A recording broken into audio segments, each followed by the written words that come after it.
Графичкиот тим на телевизија Нова направи приказ со информациите за состојбата во критичното Стајковци. На 3000 луѓе се на терен.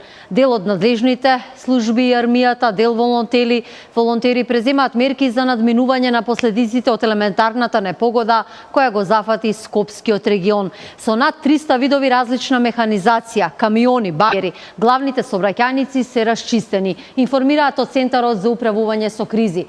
Моментално предност се дава на споредните улици на терен со потребната механизација и со 1200 пумпи и дополнителна апаратура, над 100 агрегати, десетици вакуум цистерни, излезени се припадници на АРМА, СВР Скопје, целокупните ресурси на јавното претпријатие Водовод и канализација, комунална хигиена, улица и патишта, паркови и зеленило. На помош се пристигнати и екипи од Штип, Свети Николе, Куманово, Битола, Тетово, Прилеп, Кавадарци и Гевгелија. За потребите за снабдување со вода обезбедени се 9 цистерни.